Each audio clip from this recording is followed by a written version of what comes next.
Welcome back to my new video. आज हम पढ़ने वाले अकाउंटिंग रेशियो। आप देख रहे हैं कि कॉमर्स, मेरा नाम है प्रतीक खत्री।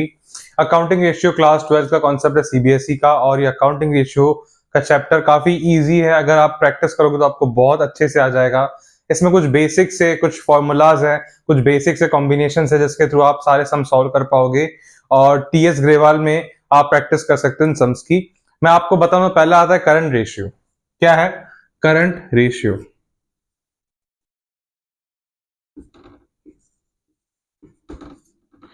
क्या होता है ये करंट रेशियो? कि भाई ये दिखाता है कि हमारी करंट असेट कितनी है अगेंस्ट हमारे करंट लायबिलिटी के। हमारी करंट असेट कितनी प्रेजेंट है हमारे करंट लायबिलिटी के अगेंस्ट, तो ये दिखाता है करंट रेशियो। अभी मैं इसकी बात करता हूं तो मैं इसकी फॉर्मूला होगी भाई current asset by current liability.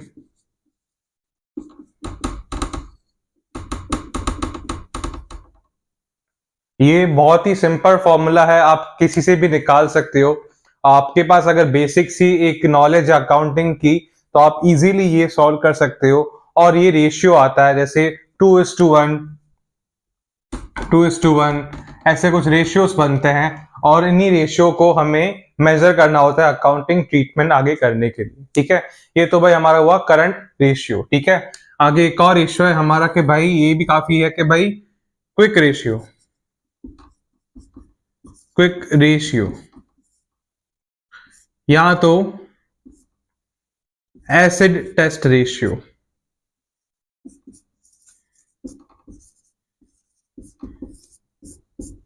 ये कैसे निकलता है? Quick assets by current liability. अच्छा, अभी इसमें क्विक असेट्स क्या होंगी? क्विक असेट्स हमारी होंगी कि भाई जो इजीली लिक्विड हो पा रही है, ऐसी असेट जो इजीली लिक्विड हो पा रही है। एग्जांपल मैं दे रहा हूं कि भाई मेरे पास करंट असेट ही टोटल 2 लाख की, उसमें से इन्वेंट्री जो मेरी इजीली लिक्विड नहीं है, उसको मैं थोड़ी अभी कभी बेच पाऊंगा, तो वो उसको मैं निकाल दूंगा। दूसरा हमारा जो प्रीपेड एक्सपेंसेस है, जब मैंने किसी को खर्चा पे कर लिया है, वो मेरा इजीली लिक्विड तो नहीं होगा, पॉसिबल नहीं है, तो मैं उसको भी निकाल लूंगा। ठीक है, तो उसको निकालने के बाद हमारा सपोज 1,20,000 बचता है। ठीक है, 2 लाख में से करंट असेट के, तो उसको बोलते हैं कि भाई क्विक असेट। क्विक असेट और quick asset by current liability को बोलते हैं क्विक रेशियो। ये दिखाता है कि भाई हमारी इजीली लिक्विडिफाइबल असेट कौन सी है अगेंस्ट हमारे करंट लायबिलिटी के। ये भी काफी अच्छा रेशियो जो आपकी अकाउंटिंग सिचुएशन या फिर जो आपका फाइनेंशियल सिचुएशन है उसको दिखा सकता है आपका। और इसको 12th सीबीएसई सिलेबस में है ये। अभी आगे एक और देखते हैं, एक और रेशियो है हमारा। अच्छा, मैं इसकी एक बार फॉर्मूला लिख देता हूं। क्विक असेट की फॉर्मूला है is equal to current assets minus non liquid current asset. ठीक है, बहुत सिंपल चीज है, आप इजीली निकाल पाओगे इसको। आगे एक और हमारा रेशियो आ रहा है, वो है हमारा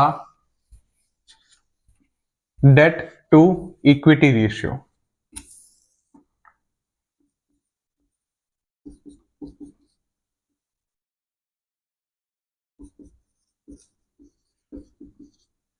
ये निकलता है भाई long term date,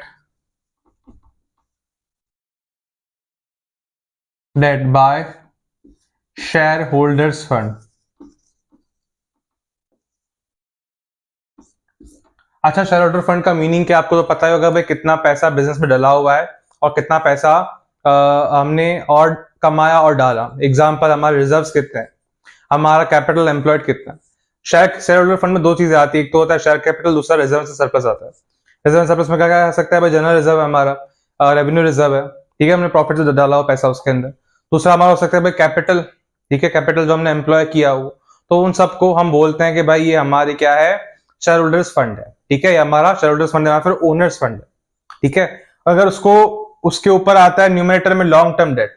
long term date में क्या क्या आ सकता है भाई? Long term borrowing, long term provision, other long term liability, ये सब लॉन्ग टर्म बोरिंग में आ जाएगा, जो भी अदर देन करंट असेट की लायबिलिटी है, अदर देन करंट लायबिलिटी की जो लायबिलिटीज है टोटल लायबिलिटी में से, तो वो सारी इसके उसके ऊपर आ जाएंगी, ठीक है। और इससे हमारा निकलता है date to equity ratio.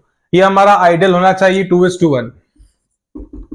2:1 is an ideal debt to equity ratio. किसी भी कंपनी का अगर 2:1 से ज्यादा है, 3:1, 4:1, 5:1, मतलब डेट उसका ज्यादा है as compare to shareholder funds का, और वो चुका नहीं पाएगा कंपनी एंड में डेट को, इसलिए वो कंपनी काफी रिस्की हो सकती है। तो इसे 2:1 काफी आइडियल रेशियो है डेट टू इक्विटी रेशियो का।